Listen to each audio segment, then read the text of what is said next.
Hey fam, it's Icy of Icy Studio, and I thought I'd share my 2022 reading journal with you today. So this B6 notebook actually came in the Archer and Olive design team welcome pack when I got into the design team last year. And you can check the unboxing video I did for all that just in the link here.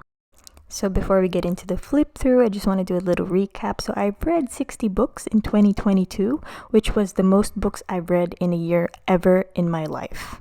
But don't be fooled, most of these books were actually graphic novels.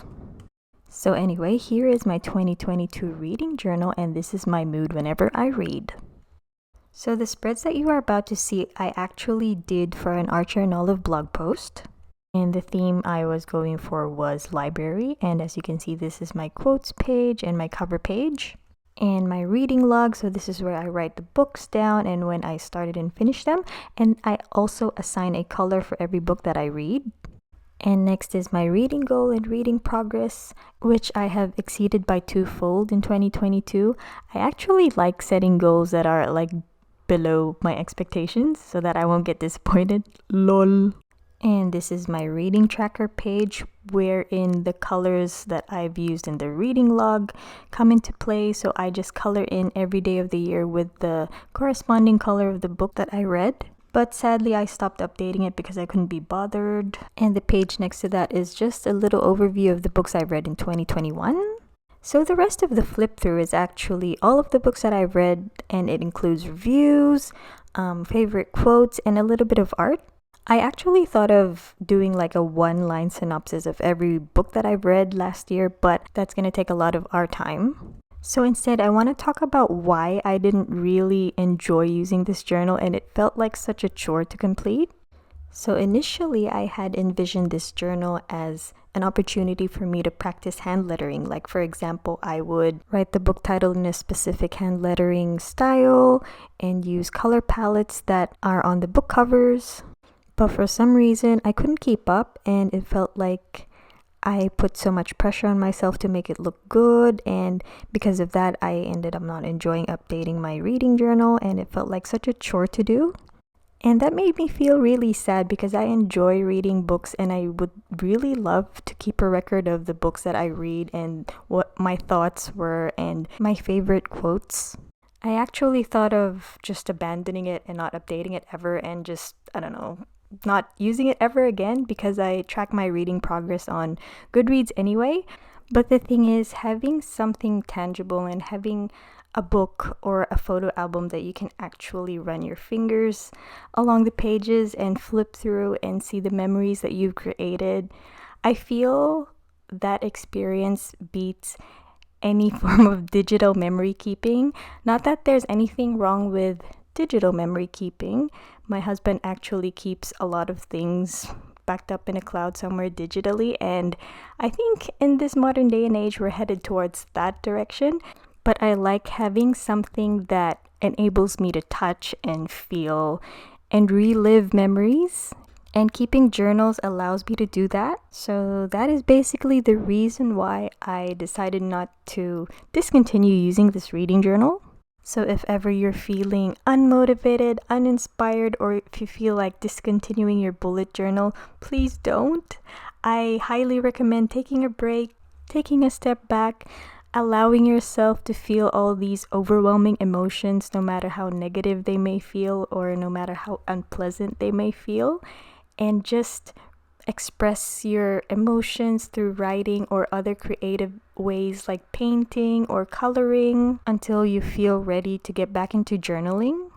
I don't think it's worth quitting your love for bullet journaling or journaling in general because it is a collection of your life story. So you look back on the evolution of yourself, you look back on the changes that you've gone through, and I think that is such a beautiful thing. Not only to look back on, but also to share with other people. And wow, we've jumped from reading journal flip through to being so sentimental about keeping journals. Thank you for listening to my TED Talk, guys. I'd also like to hear your thoughts on journaling in general, whether you keep a journal for planning or for creative purposes and memory keeping purposes like me. or if you've ever kept a reading journal, or are you planning on keeping a reading journal. I'd love to hear what you think and your thoughts and your journaling plans. And while we're going through the books that I've read, I was also wondering if you've read any of these books, as well as your thoughts, or if you have any unpopular opinion about books. Like, for example, I didn't really like These Violent Delights by Chloe Gong and The Inheritance Games. I didn't like that either. But there were books that I actually loved, like the Serpent and Dove series, Project Hail Mary, All That's Left in the End of the World, Gilded. I tried reading Stephen King books in the past, but I didn't like any of them for some reason. I don't know what it is about Stephen King's writing, but I liked Fairy Tale. I also discovered a new favorite author, which was Alex Harrow, who wrote Fabled Fractures, which is basically a fairy tale retelling. And I also read a lot of graphic novels this year. I read Scott Pilgrim, which was very cute, and I loved Paper Girls as well. I didn't watch the series on Amazon Prime because I didn't want to be disappointed. I also read a few short story books, and I like that because I like reading different authors and seeing how their writing style is. And towards the end of the year, I got into spooky horror reads, and until now, that is the vibe that I am feeling. So those are all the books that I've read in 2022, and here is a page of a compilation of the books. So I think the yellow ink in my printer is not working, so this is what my books look like. I wanted it to look very colorful, but what can I do? I didn't want to waste the paper, and I decided to go along with it, so I printed all of the covers of the books that I've read, and I stuck them into the last few pages of my reading journal. So this year, in 2023, I have decided to set my reading goal to 23 books because I just don't want to overdo it, but I know for some reason that I will go over it. Lol. Anyway, I am on the hunt for a Greek mythology retelling of Persephone and Hades, but I do not want an erotic novel because that's what happened when I borrowed Neon Gods from the library. I was not expecting an erotic novel. But anyway, if you have a really good Greek mythology retelling that you would like to recommend, please let me know. And that concludes my 2022 reading journal. And this is my 2023 reading journal, which I am very excited about. I posted the process on how I set up this journal, so if you haven't yet, feel free to watch it. I am very excited for all the books we will be reading this year. So thank you so much for watching this video if you've made it this far.